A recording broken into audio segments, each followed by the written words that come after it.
2 seasons left of Game of Thrones. Time to get started on its spin-off. George R. R. Martin is spilling the deets on today's Nerdist News.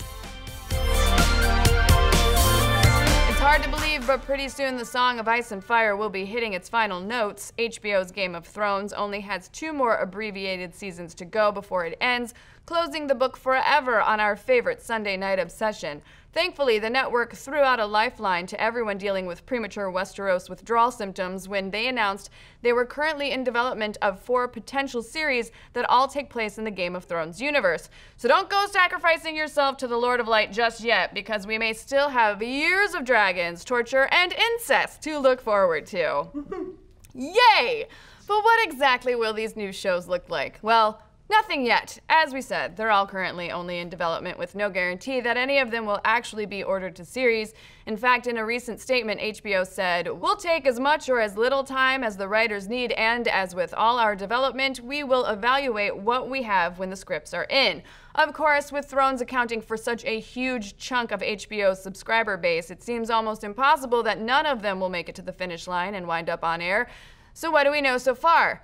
Well, in a recent post on George R. R. Martin's LiveJournal, and yes, George R. R. Martin is still using LiveJournal, the site that you last used to post about how excited you were for Britney's upcoming In the Zone album.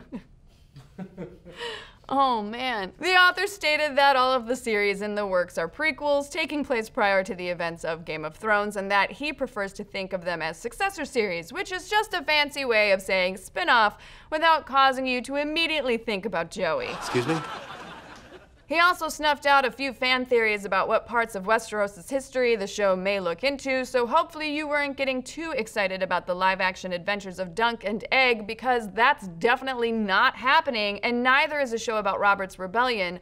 According to Martin, we'll find out everything we'd ever want to know about that particular conflict by the time Game of Thrones proper comes to an end. So in other words, get ready for a bunch more time-traveling Bran in seasons 7 and 8. Now, we also know there are currently 4 writers on board to bring these 4 different ideas to life. Max Borenstein of Kong Skull Island, Jane Goldman of X-Men First Class, Brian Helgeland of A Knight's Tale, and Carly Ray of Mad Men and The Leftovers. Now, this is a pretty interesting and eclectic group of writers, all of whom have past credits in fantasy and sci-fi, but all within some very different subdivisions of the genre. So do any of these past credits give us an idea of what the upcoming series could be? Could Borenstein's residency on Skull Island mean he's working on a series about the bigger beasts of the 7 Kingdoms? Or is Helgeland's A Knight's Tale a sign that Arena Rock may finally be coming to King's Landing?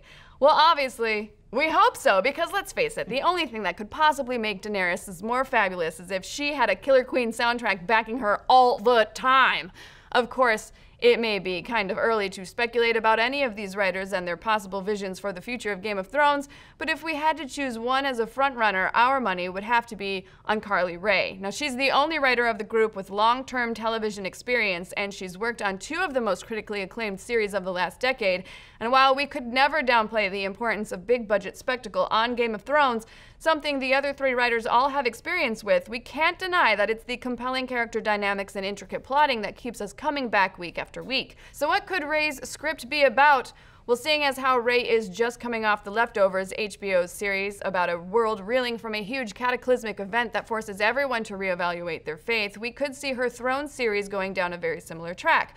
We think we could be traveling back to a time of great religious turmoil in the 7 Kingdoms, perhaps to see how the old gods made way for the 7, or we could be looking at another cataclysmic event from the series past, like the Doom of Valyria, when an unspecified disaster fractured the Valyrian Peninsula into dozens of tiny islands, throwing the once prosperous kingdom into chaos.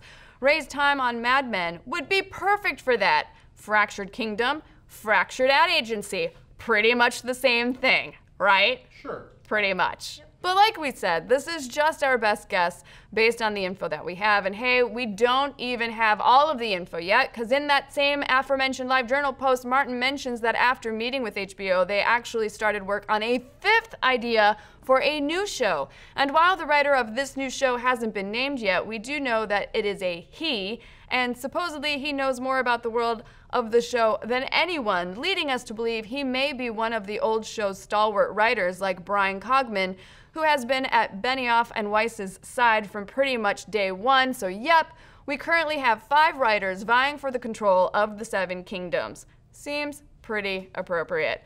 But But if you were crowned king of Game of Thrones, what series would you rush into production? A Night King's Tale? A Brienne of Tarth rom-com? Yes. Let's discuss. And if you like Nerdist news, you should tune into our live daily show, Nerdist News Talks Back. We round up the best news and stories in pop culture, interact with the fans, and generally just have a grand old time. You can check us out every day at 1 p.m. PST on YouTube and ProjectAlpha.com.